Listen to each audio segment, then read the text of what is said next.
Hey, hello again, and welcome to Just Say No.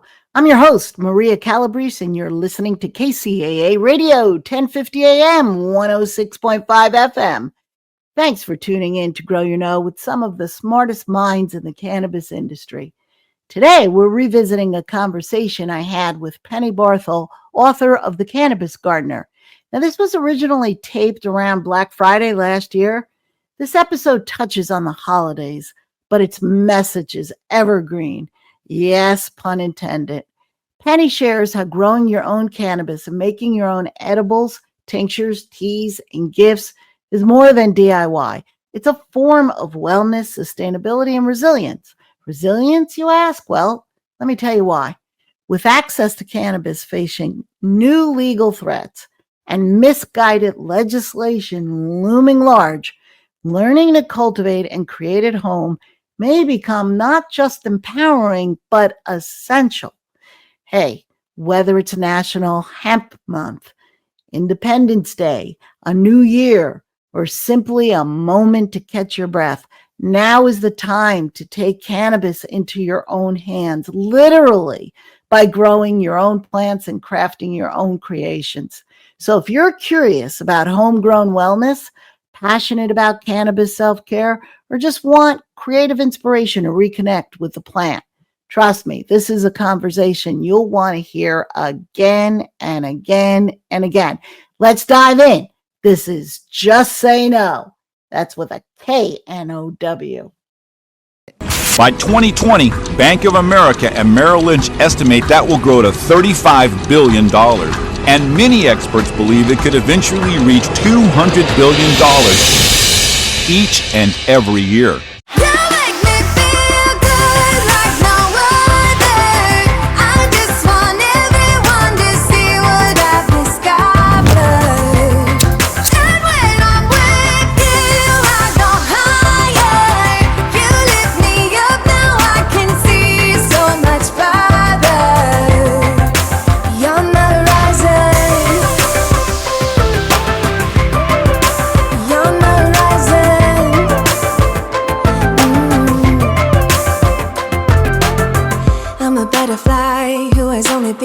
Taking me a while to get it. Had to live and cry to appreciate life, and what you give is worth it. When you're holding me and when you hold me so close, I want further in under your skin.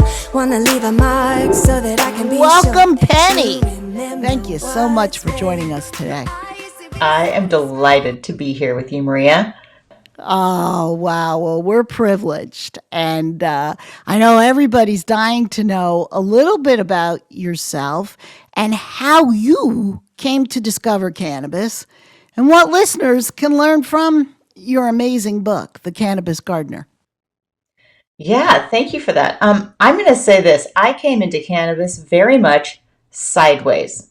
I have spent a lot of my adult life. I've always loved food. I'm a total nerd. I love plants. I am a lifelong gardener, a cook, and actually sort of got myself going with a food blog. And on that, I had a couple of awesome recipes. One of them made it into Sunset Magazine in 2017. From that, I kind of got acquainted with the gardening culture. I always knew that there was weed in the Bay Area. I was neither for it nor against it. I was just kind of beside it. But about a decade ago, I discovered that a friend of mine was putting in a brand new garden, tons of sun, and the person who was helping her put that garden in had stage 4 cancer. And he revealed to her how much he used cannabis for his own well-being and to be able to help him withstand the rigors of chemotherapy. And although she and I were neither for nor against cannabis, she thought, look, I've got this great new garden. Why don't I grow some cannabis for him and gift it to him? And so she tasked me with figuring out how to grow it. Because I'm just sort of an experimental gardener. I'm like, sure, I'll try that. And I had some friends in the Bay Area. We grew a couple of plants together. We had a terrible grow. We did not know what we were doing. But through that, I decided to do the research to figure out, well, how can she grow this plant? I fell deep in love with this plant. Just fell in love with it. Started taking my own notes and went looking for a book that I could give to her. And there was not a book out there. There was lots of information for the commercial grower, lots of information for indoor grows, but nothing that situated this plant where I wanted to grow, which was in my garden. Since that time of a decade ago, or a little bit less than that, I have been on a journey of my own, growing the plant and then enjoying it and using and experimenting with it. I decided to go a little deeper in, and I went to Oaksterdam, which is a school here in Oakland that teaches the cannabis industry, teaches people to go and work in the cannabis industry. So I took a horticulture semester. So I'm a certified cannabis horticulturist. I came in sideways as a gardener and a cook, and I ended up a cannabis author and educator. Would you say it's true of anyone who's part of a backyard gardener that just has a love for plants, that if they become acquainted with cannabis, it's going to have the same effect on them? They're going to fall in love? I think so. I've got friends who grow it and don't use it. They have a lot of good friends that they give it to, but they are so in love with this plant. We'll get perhaps more deep into the weeds, as like I like to say, on how to grow it. But I'll tell you one thing. It goes from a tiny little seed to, in my garden, a 9-foot tall monster of a plant in 4 months.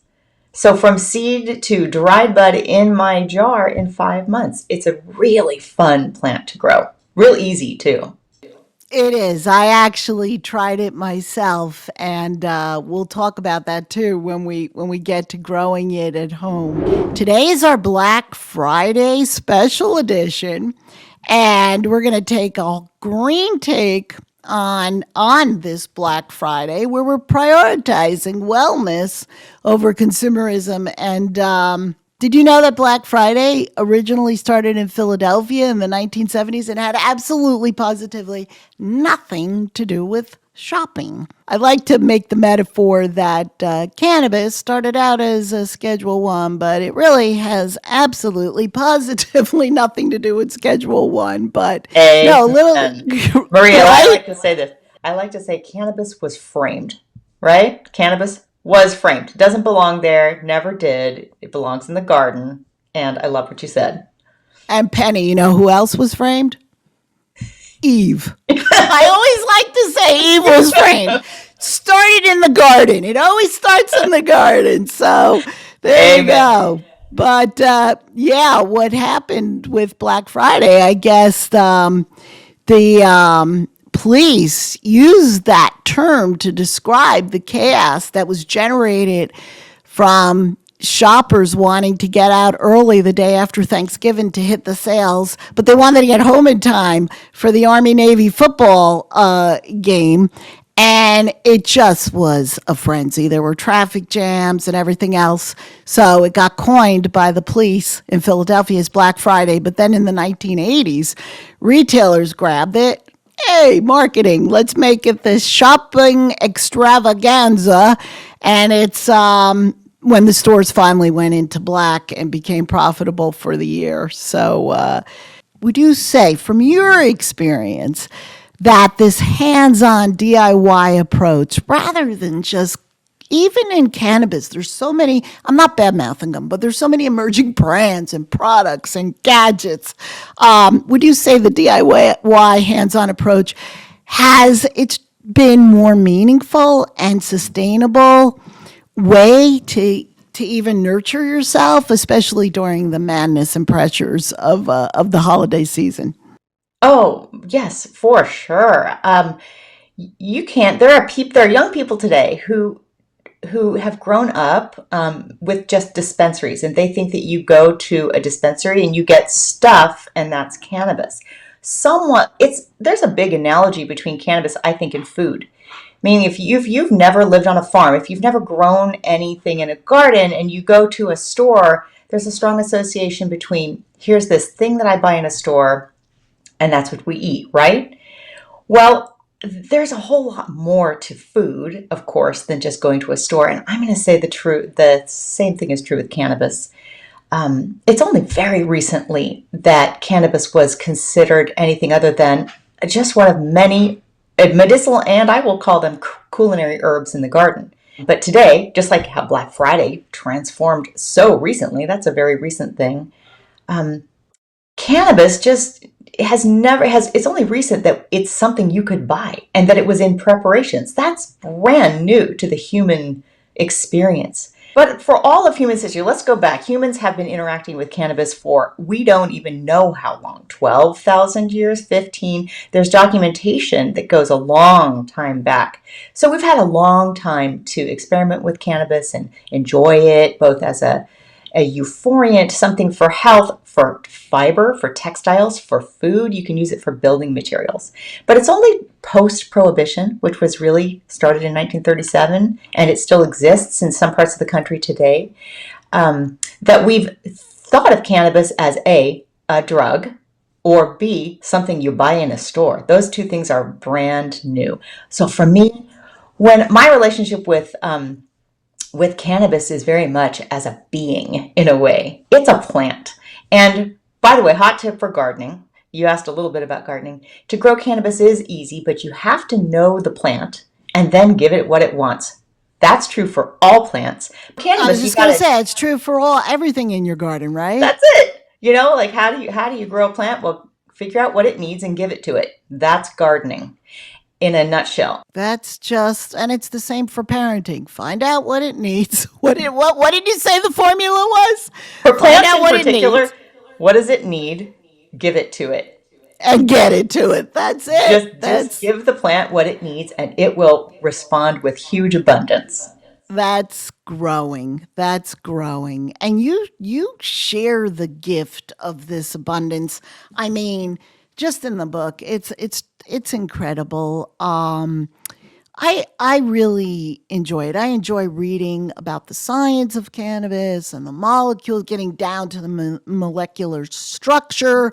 But this is just it's such a unique literary work because you really do treat it the way it should be treated, like anything else in your garden or that you would grow. And if you don't grow, then that you would buy at a farmer's market or eventually at a supermarket. So as we dream ahead of our gardens for the spring, what would we be thinking about now when it comes to adding cannabis? Or, I mean, do you use seeds? How do you choose a seed? What should we be thinking about as we're thinking about our spring? That's a great question to ask. If gardeners know that gardening is year round. Even if you're not outside, you're gardening in your head. And so winter is the time when all the seed catalogs come to your door and gardeners just pour over the pages and salivate. Ooh, I'm going to grow this year and this and that. So it's seed picking time. But with cannabis, I want you to back up one step and ask yourself this, especially now that when entering the holiday season, you can have perhaps some additional drain on your time and energy. A lot of people have gatherings they need to go to. Those with social anxiety might feel a little worn out by these things. So ask yourself this, in another year, how do I want to feel? Do I want to feel calmer? Do I want to sleep a little bit better? Maybe have less pain? Good, because that is the first question you ask yourself before you buy anything to grow cannabis, which is a summer annual. What do I want to feel? What do I want from this plant? And then you can start winnowing down your needs and choose the right seeds to buy. So that's the first step is going to be, of course, getting some information is very helpful, and my book is a good source of that information, so that would be another thing to buy. But you can actually start deciding, what do you want from cannabis? And you have to know that before you can even decide what type of cannabis to buy seeds for. You have to know the intention behind it. And I do that with tomatoes. When I start dreaming and thinking about my tomatoes, it's like, what do I want them for? Is it for sauce? Is it for gravy? We call it gravy in the East Coast Italians. Do I want to eat it raw? Do I want it for a salad? So you're interesting. Some people don't even know what they could grow cannabis for. So can you just list? Yeah, some of the I sure things. can. One of the classes that I teach is called Cannabis 101, and I teach this with my business partner, Keisha, through our business Wondering About Weed. And we offer classes to adults, and we start every one of our classes with a question. Why are you here? What do you need or want from cannabis? And I'll tell you, here are the top 3 things. Top 3. Number 1, pain. People come in saying, from little aches and pains to big aches and pains. I've heard cannabis can help with pain. Is that true? Answer, yes, absolutely. It has wonderful health promoting properties and can be very effective at treating especially chronic pain, inflammatory pain, but also neuropathy. And there's more nuance to how that works. But that's number 1. Number 2, how about sleep? Somebody said I should take a gummy. What do I do? I've heard cannabis can help with my sleep. Yes, it can. And it's a bit bigger answer. There are a number of different ways and different cannabinoids, which is a special group of molecules made by the cannabis plant. So sleep is number 2. Number 3 is anxiety. That's anxiety. And so those are the top 3, I would say, health reasons that people come to cannabis outside of the obvious, which is I love getting stoned. And I'll say, yes, absolutely. Cannabis does that too.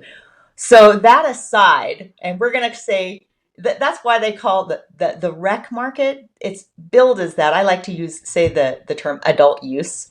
So there's medical, and that's often how it starts. People get warmed up for using a medical license through state legislation, and that's how California started. And then there's adult use, meaning you don't need to have a medical reason. You can just enjoy it.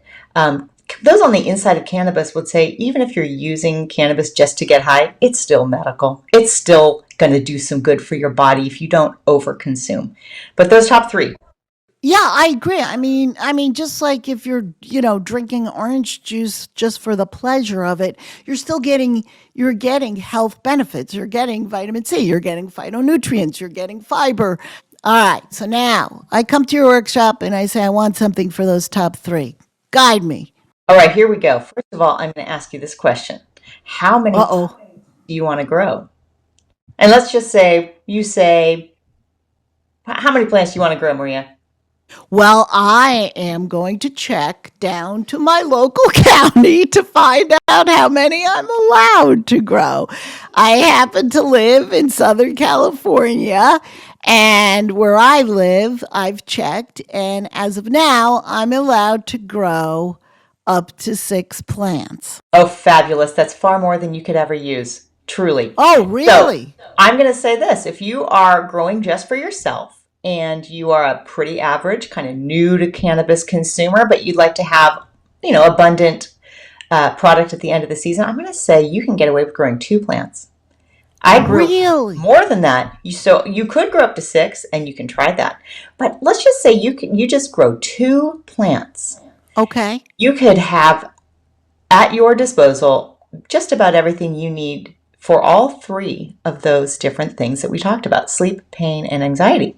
But they're 2 different types of plants. They're both going to be cannabis. They're both going to grow as a summer annual.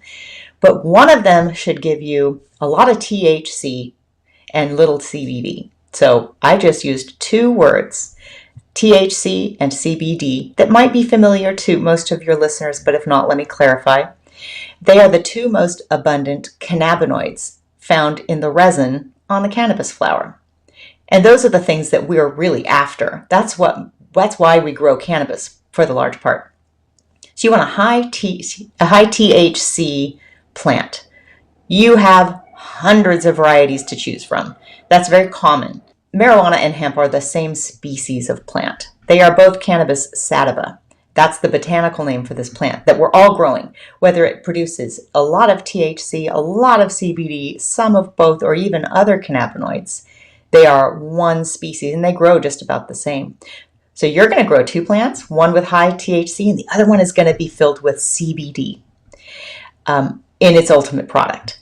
So with those 2 plants, you now have the raw ingredients to create just about anything you could possibly make with cannabis. It's going to, if you want to lean on, let's just say you're feeling anxious, you want something to calm you, then enjoy some of the plant that produces CBD. Let's just say you want to get really elevated. Well, you're going to want to lean a bit more heavily on that plant that gave you a THC weed. And for pain, it depends upon the type of pain, but let's just say everyday pain, you might have something you want to reduce the pain for in your body. Having a little bit of CBD and THC in the same preparation, that's the golden ticket. So those are the only two plants. Now in my garden, because I just love this plant, and there's huge variety, not just with cannabinoids, but then there's this other layer called terpenes. And that's what makes cannabis smell, I think, so delicious and so strong at the end of the growing season. You don't smell cannabinoids. You can't smell them, but you can smell the terpenes. So know that that's another class of molecules that this plant, and all plants make terpenes, by the way. Not all plants make cannabinoids, really only cannabis does, but all plants make terpenes. So you might have two different plants, both of which get really big and look lovely, two cannabis plants.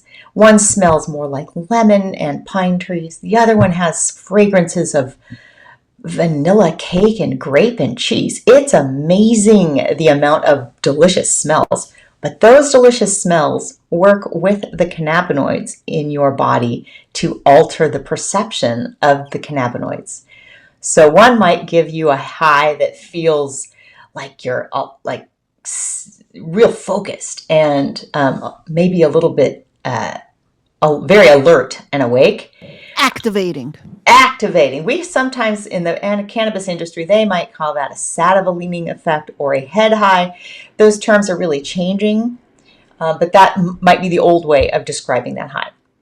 Even just with a high THC plant, you may have terpenes that make you feel calm or sleepier. So those would be maybe called a body high. And I will say that most of that language, body high versus head high, the key word there isn't the body or the head, but the high. So the key thing to remember for people, especially if they're new to cannabis, is to understand how much THC or CBD is in any given product, and then how potent is it. That is the key determiner. Now, the nuances of how that THC might hit in your body or in your mind are going to be impacted by terpenes, but that is of secondary importance. So focus first on what's the cannabinoid content of weed, fresh flower bud if it's dry that you're going to smoke it or vape it, or more importantly in edibles, it's very important to know how much THC and CBD that you're getting, and especially how much THC. That's really the one to pay attention to, because that is the only cannabinoid that makes you feel euphoric. The others have an impact.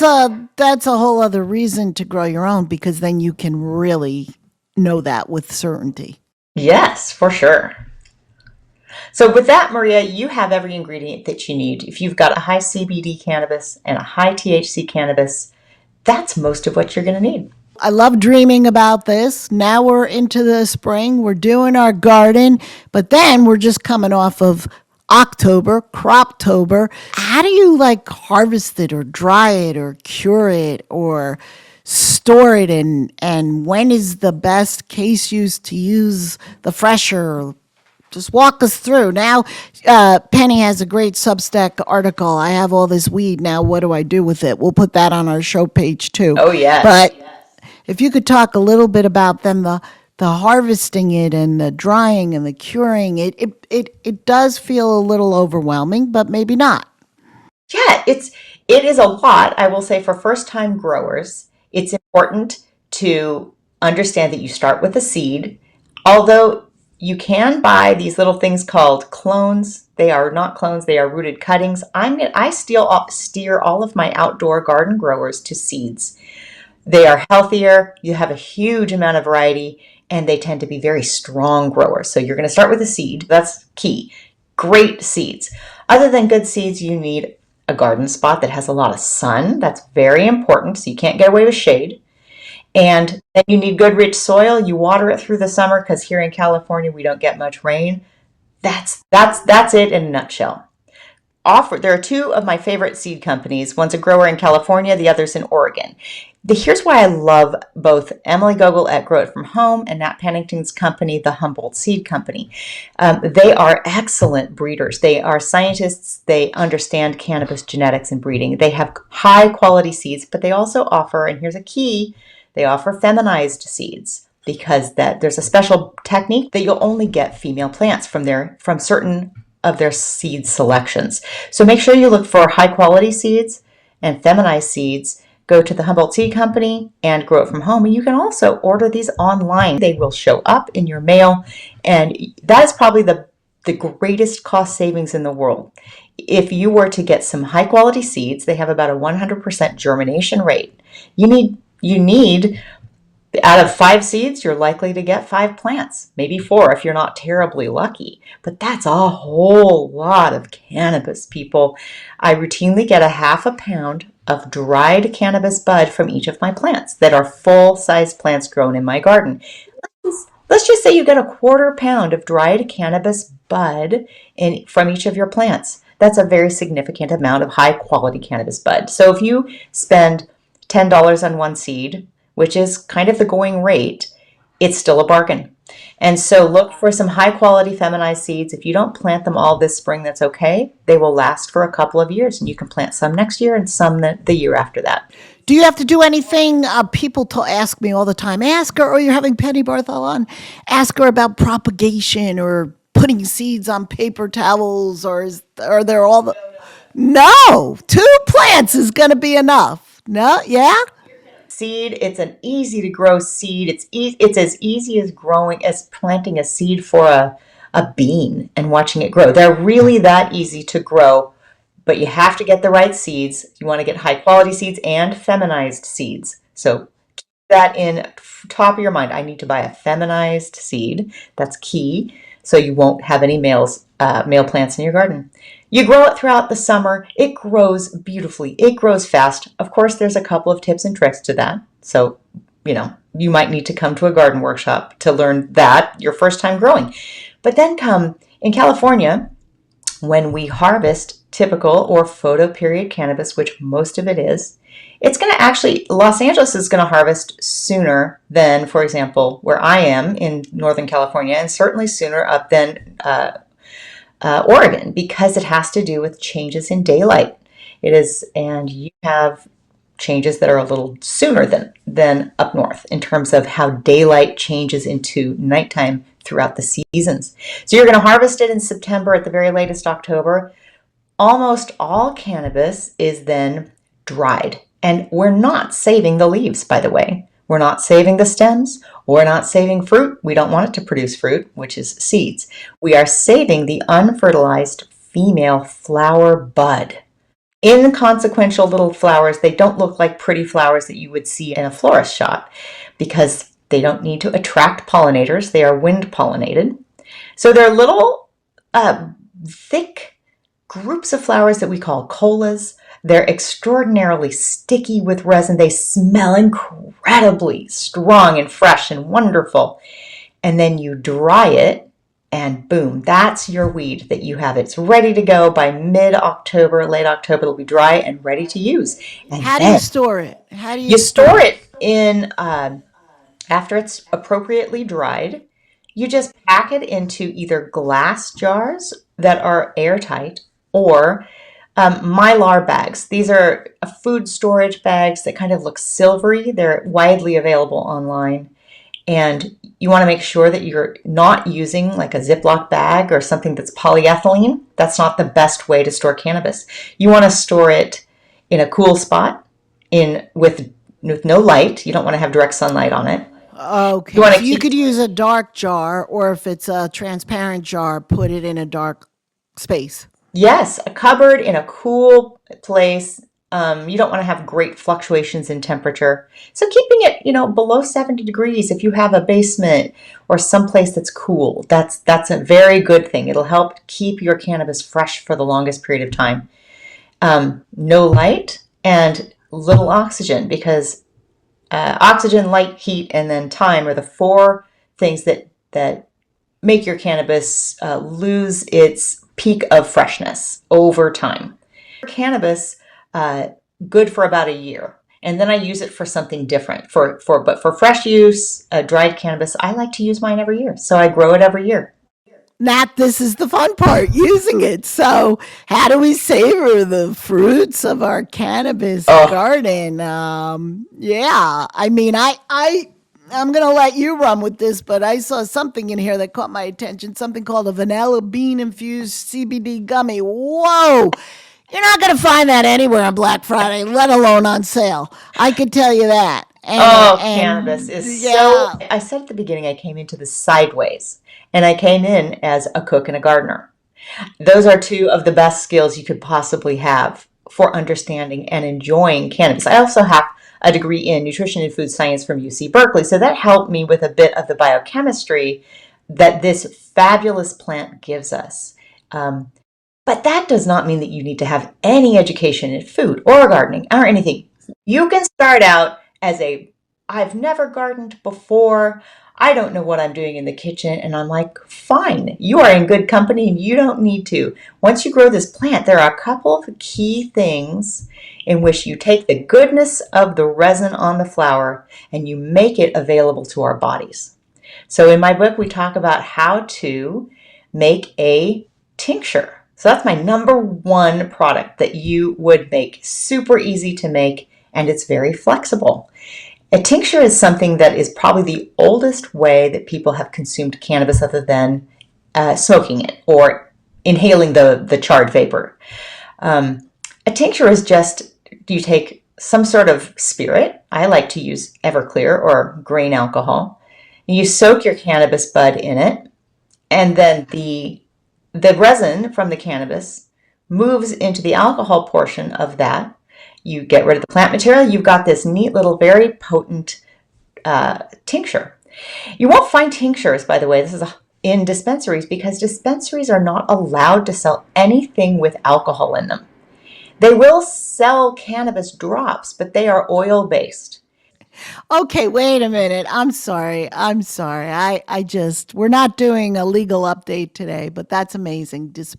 Legal dispensaries can't sell anything with alcohol in them. But what about the corner liquor store? Okay, I'm just saying. Oh yeah. Oh, the tangled web that we need. If we just had left this plant alone, we wouldn't have these weird distinctions, right? Let's just put it back in the garden where it belongs. I did not know that they couldn't So they sell are anything. because they want to divorce or keep separate certain intoxicants, one of which is alcohol and the other which is THC. So they want to, okay, we can't let those two things mix because that's just too potent. And that sadly relates to even the minuscule amounts of alcohol you would ingest taking half of a milliliter of a very potent cannabis tincture. Anyway, it's so inconsequential, but here's the cool thing. You can make it at home. You can have it at home. You can't buy it anywhere. It's just not for sale anywhere. Wow. You can't buy this in a dispensary. You can't buy it in a liquor store because they're prevented. What's So in the isn't that tinctures cool? and dispensaries? Now you've got this. Very cool. So the tinctures and dispensaries is the oil that it's in. It is, that and right? they're wonderful. Oh. There's nothing wrong with them, but But they're not water soluble and they don't mix so well. Go ahead. I'm going to let you So a go on. tincture is my starting point. If you just make one thing from your cannabis flower, make a tincture. But with any given flower, you can make two tinctures. You can make one tincture with bud that's just dried, but it has not been heat treated or decarboxylated. So you get access to the raw cannabis, the raw cannabinoids in that one, or you decarboxylate it, which is a pretty simple thing to do. You just put it in the oven for a certain amount of time. And then you make a tincture with that. You get a very different cannabinoid profile, we like to call it. So you have two different products from one type of plant. Let's just say you grew one plant. Well, you have you have two different main cannabinoids going on there. One is the acid form, and the other is the stable form, the one that we are more familiar with. So that's a tincture.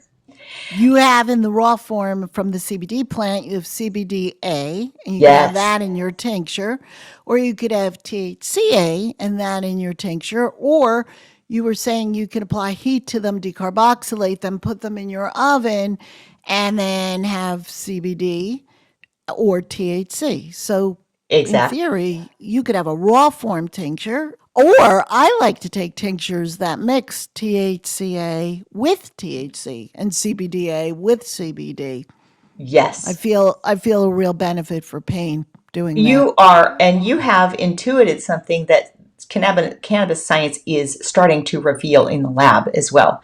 So, having both raw and decarbed cannabinoids or stable form cannabinoids together are finding that researchers are finding the best and most profound health benefits from the combination of those cannabinoids. Wow, I experienced that Ooh, with isn't that wonderful? So that's just think about that. You grow this, you soak it in some alcohol. After a couple of days, you strain it out. There's a little bit more to it, but not a whole lot more to it than that.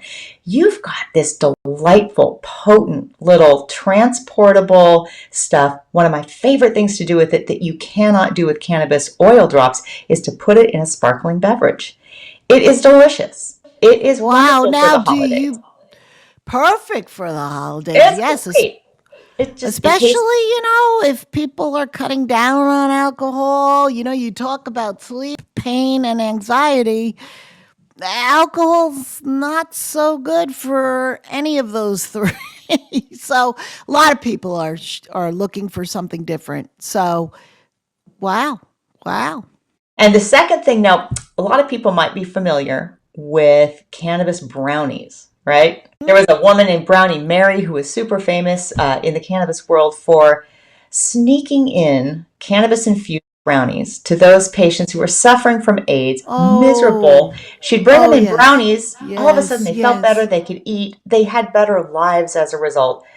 She was quite a maverick in the day, but that pot brownie is a thing. The brownies, though, when I talk to people, especially of my age range, they're really, really scared of edibles, especially brownies. Well, there's some basis for that. So brownies, pot brownies. I'll say this: if you grow it and you understand what's in your cannabis, and you apply just a little bit of math, and you make your own infused cannabis oil or cannabis butter, then you can do some math and make your own most delicious brownie recipe or cookie or just about anything. I think I could actually infuse anything that we could eat, but you can do so with an eye towards how much THC, and that's the big one to watch out for, is in each Right. serving.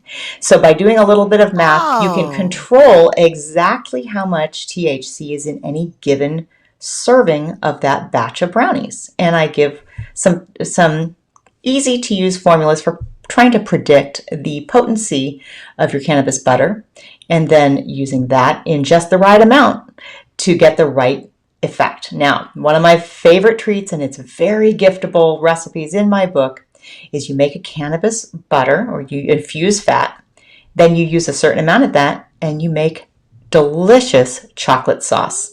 You can put it in jars, you label it with just exactly how much is in there, and then people will know, oh, I'm going to have 1 ounce of this or a little scoop on my ice cream. It'll be a just perfect dose to be just the elevation I want.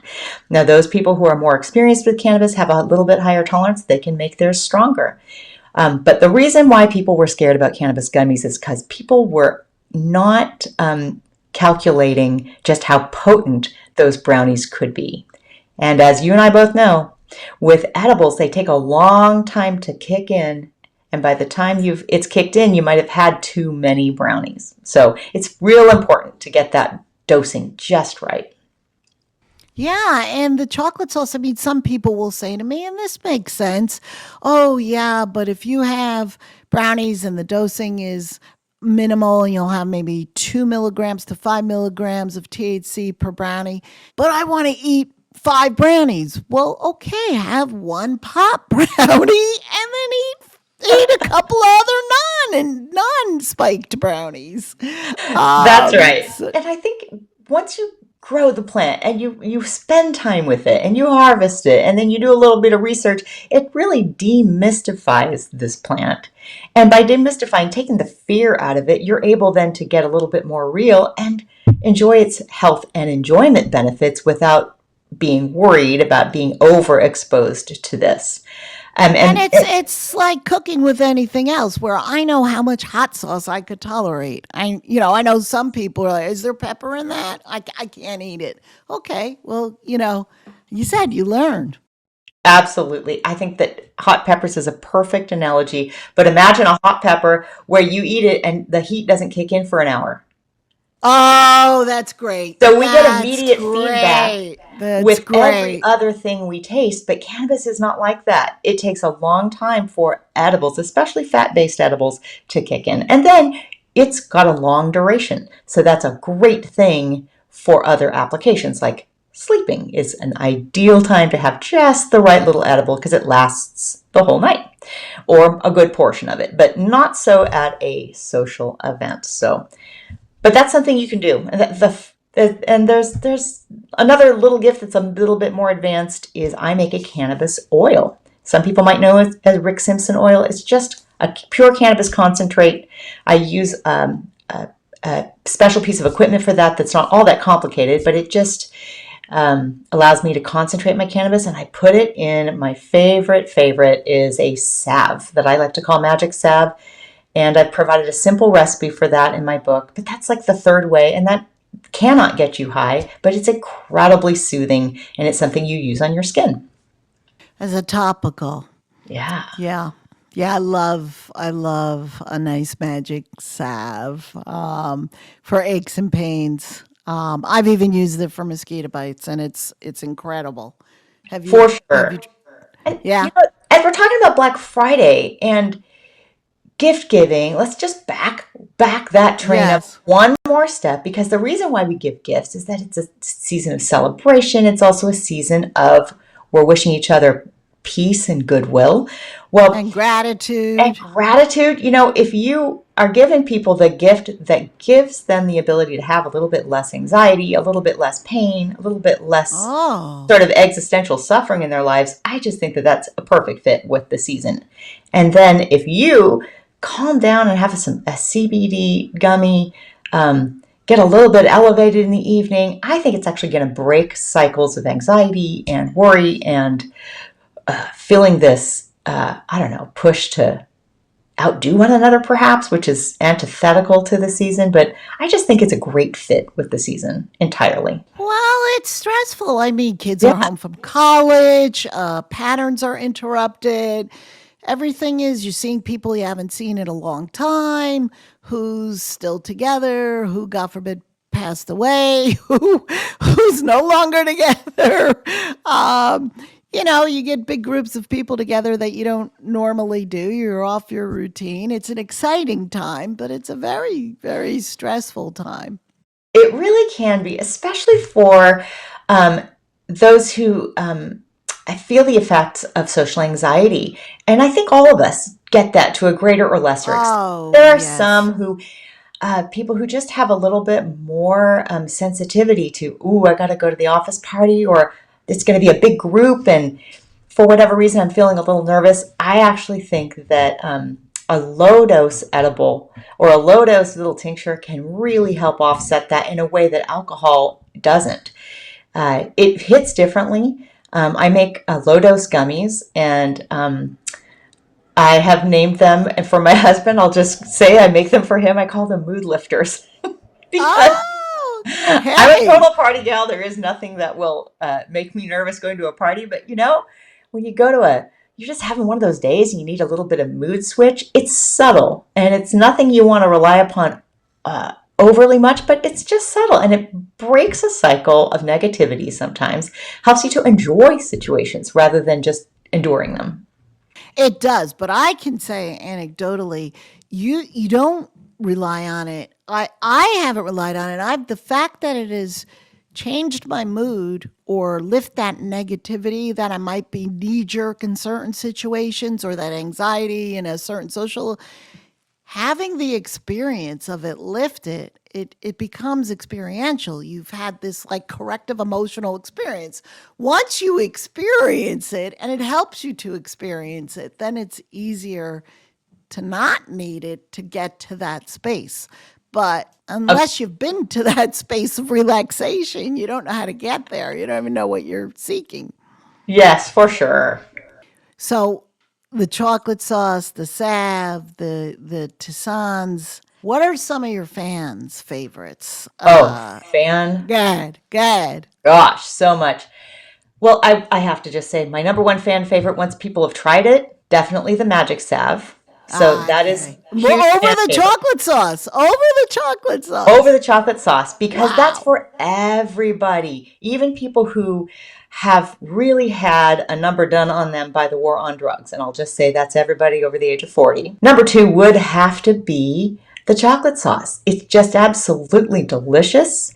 It's super simple to make. Probably the third thing would be one of my many flavors of gummies. Now, we are aware of gummies at the store. The ones that I have in my recipe, in my book, are a little lighter and fresher. I always rely upon natural ingredients. Like yesterday in my class, we made Meyer lemon gummies, and they were just exquisite. Ooh. So they use gelatin, they use some sugar, and it uses a cannabis tincture in the gummy recipe. So it's a way of getting a low dose of cannabis, and you're in charge of what's in that tincture. It could be raw, it could be decarbed, it could be THC, it could be CBD, it could be the both. You can make custom gummies, and they're fast to make and really delicious and quite low dose. So there's little risk of overconsumption because they're just one little gummy at a time. It's fun. I mean, this is also the holidays, gifting meaningful gifts and baking, cooking. And in my book, there is, oh gosh, I have a recipe for giant cheesy goldfish. And they look like goldfish crackers. They I taste saw absolutely that. delicious. And so again, they're one serving is one big cracker. So as long as you're like, how many crackers do I think people are going to make? Or maybe you package them up in like two little crackers, and make sure that Yeah, they're just like 2 milligrams each. So people sure. feel confident. Oh, they'll get a nice little buzz after a while, but just eat that. So you can do savories Yeah. too. And for beginners, that's a really good starting dose. I would like to know, just everyday wellness, your self-care routine, just your baseline, what you take in the morning and throughout the day and in the evening. So For sure. I tell mean, me how you reap the benefits of your crop. Go ahead, people, just for yourself personally, your self-care routine. And look, I've never, ever thought about Penny Barthel and Stoner in the same sentence. Not that you won't take it to elevate and on special occasions, but you are the epitome of someone who uses it responsibly. thank So you. I appreciate don't that. worry, guys. It's going to lead to having your own beautiful backyard garden and having the most popular gifts. Go ahead, Penny. How do you Yes. integrate it? How do you take it daily? People who express surprise, like you grow cannabis. I'm like, yeah. And they'll some get cheeky and like, why are you high right now? I'm like, I'm not, but I like to say this. I enjoy cannabis every day, and I'm rarely stoned. If I want to be stoned, that's fine, but that's my reality. So I make a raw tincture that has CBDA and THCA both in it. Every single morning, I take a pint of water. I throw in some lemon juice from one of my trees. I put in several squirts of my raw cannabinoids. Boom. I'm hydrated. I'm feeling good. And I trust that those things will help to keep down chronic inflammation, basic chronic inflammation due to just getting older. So that's one thing that I do. I don't have a sense of that. It doesn't make me alter my perception of myself at all. Often, then times during the day, I will rub a topical on my joints in my hands, my knee if it's acting up. I mean, I was in a 10K race this morning. I will be using salve on my knee later on today. I can tell you that. And then often before I go to bed, I'll have a little chocolate heart that I make that has a low dose of THC in it, which I find to be very helpful and helps to promote relaxing sleep for me. That is particular to me. And each of you will need to figure these things out for yourself. This is not a prescription. It's just my practice. And so with you and knowing what your health issues are, what your needs are, you have those things available to you. But that's just my baseline. And then there are times when I do want to like test out a new weed that I just grew. And here's one. It's on my desk. This is a little sprig of Royal Highness. And it's really powerful. It's delicious. It's really cushy. What does it smell like? What does it smell like? Oh, it has what I describe as a classic Kush smell. So here, can you hear it? Yeah. It smells great. It smells fresh. It has a lot of hits of like pine and just like you walked out into a wet forest in the Northwest. It smells amazing. And the nose knows. That's another episode. That's another episode. But folks, when you're worried about, well, the predictability now, I don't know how it's going to affect me. What Penny just did, smell it. Just like you smell, and see how it hits you. See where it hits you. Getting to your baseline, we're not saying to give any of these things up, but wow, to add that pint of water with cannabinoids to my cup of coffee instead of just having caffeine, which is also legal, I think would probably do me good.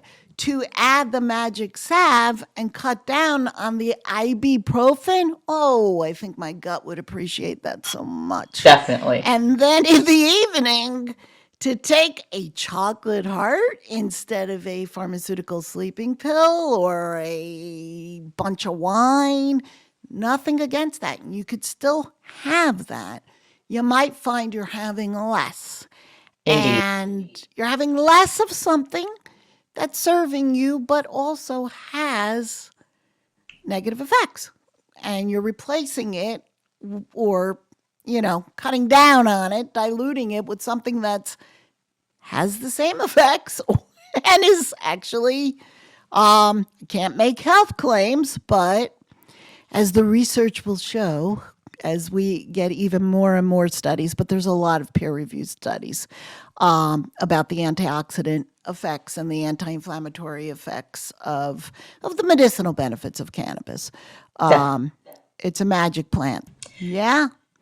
Well, and then in closing, we always ask our guest, we have a segment called Nip It in the Bud, because we want to break the stigma.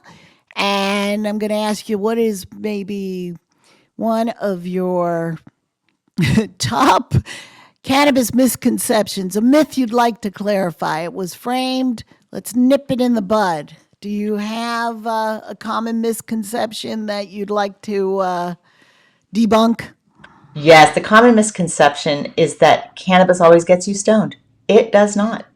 Cannabis is not one plant. Good one. If you buy cannabis that's all CBD, guess what? You can roll a joint. You can look as cool and as hip as you possibly want. You can smoke all night. You will not get stoned. You'll be super relaxed. So you just got to know what's in your weed. But no, there's way more than THC, as much as that is a fabulous molecule. And it is medical in addition to being super fun and gets you high. Cannabis is much more than just getting high. It's much more than the promise of a high. And there's many things. Hey, today people are chasing sales, not chasing a high, but we'll see. We'll see. They might come home and want to chase a high. I think they might want the CBD after the Black Friday. So, well, Penny, and we have one other segment. We have consumer insights and tips. I mean, this entire interview was one big consumer insight and tip. I really love knowing the intention behind what do you want to have your cannabis for and understanding who's behind it. Absolutely. There are, in addition to the Humboldt Seed Company and Grow It From Home, there are a wonderful array of just delightful companies. I think the cannabis industry has some of the most creative and integrity-filled people in business today, but they are under duress in terms of the licensed dispensaries. There's a pretty onerous tax burden that we, the people in California, have put on them. So be aware of how that impacts them. But there's some phenomenal products out there. Go to a really good dispensary. And by good, I mean you get to know them. Who owns them? Are they serving their community? Are they owned by Black people, by women, by queer people? You got to figure out what your values are and then go find a dispensary that meets them. So that's the first thing. And the second is then ask them questions. There are bud tenders who are really well informed and they can help you pick out products. Let's just say you haven't grown your own cannabis, but you love using it. You can go try things at a dispensary and then kind of DIY them yourself next year. That's kind of how I got started making my own products.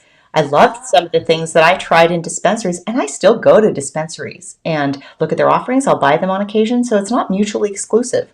So go to a really good dispensary and try things there, and that will help inform what you make at home. It's sort of like going to a great restaurant. You get inspired. You can come home and go, wow, I can make my own things like that too. Try that. Yep. Wow, wow, wow, wow, wow. What an amazing conversation today with you, Penny. I got to get you in studio because I would like a hug. Virtual. Yeah, we'll do a virtual hug. This has just been such a refreshing reminder that, we're at the beginning of the holiday season, but it's a season. It's a season that should last all year, not be dictated. I like to say to people, it's a state of mind, guys, not a date. So, it doesn't have to be about buying more stuff. I know I do it myself. You should see how many treats and bones my dog has. I just want to shower her. And is it that about me or is it about her? What does she need? It's not. I know you want to make an impact on somebody. Buy this book, Grow It From Home. Make Amen. Something. Yeah, you'll be the most. I tell you, I've become the most popular aunt in our family. But yeah, I'm sure you are too, Penny. Yeah, my coolness ranking did go up several notches. Right? Doesn't it go up? What? Ooh, that's cool. Yeah, and it is cool. To recap on the key takeaways from our talk today, Penny, shared some fantastic advice on how to start planning your own cannabis garden. Whether you're dreaming about it now or ready to roll up your sleeves come spring, it's the perfect time to think about what you'd like to grow and what you want to get from it. Why do you want to grow it? Whether you're a seasoned grower or just starting out, this book is fantastic. It is not overwhelming. It's going to guide you through the process of growing, harvesting, and all the multiple ways you can enjoy cannabis in all of its many forms, including gifting it. So don't forget, we've got more resources waiting for you at greenbeelife.com. She mentioned Emily Gogol, Grow It From Home. We have some fantastic growing guides and a whole playlist on GBL TV with Emily showing us how to make herbal teas, how to start your garden with seed, to treats for your pets. Whether you're looking to learn, create, or shop, we've got something for you. What a neat person and conversation to revisit. Penny's work reminds us that cannabis is more than a product. It's a practice. And in a time when access is increasingly politicized and threatened, growing your own and making your own might not just be empowering, but necessary. So here's my invitation to you. Pick one idea from this episode and try it. No space is too small. Whether it's on your balcony, your outdoor patio, in a pot, on a windowsill, and no experience is too little. Grow a plant, brew a tea, read Penny's book, The Cannabis Gardener, and most of all, share what you make. I've got to tell you, homemade cannabis creations can be some of the most memorable and meaningful gifts. Before we go, we need your voice. There's a really dangerous provision. It's buried in a federal budget proposal backed by Big Tobacco that would redefine hemp in a way that bans bans all products containing any amount of THC. That would ban all hemp-derived products containing any amount of THC. That means nearly all hemp-derived full-spectrum products. This threatens small businesses, pushes consumers and patients into the illicit market, and turns back decades of progress. Visit greenbeelife.com for tools, links, and templates to contact your lawmakers. Tell Congress we need science-based regulations, not Prohibition 2.0. Congress needs to create clear, science-based regulations for all cannabinoid products, whether they come from hemp or marijuana. It's both the cannabis plant. Let's normalize cannabis through knowledge. Let's protect access by growing, creating, and speaking out. Thank you for joining me on Just Say No. Until next time, take care, stay curious, and keep growing your know. That's with a KNOW. Just Say No is a Green Bee Life presentation, airing live weekly on Friday afternoons from 4 to 5 p.m. Pacific on KCAA Radio and KCAA TV. Archived audio episodes are on Green Bee Life, greenbeelife.org,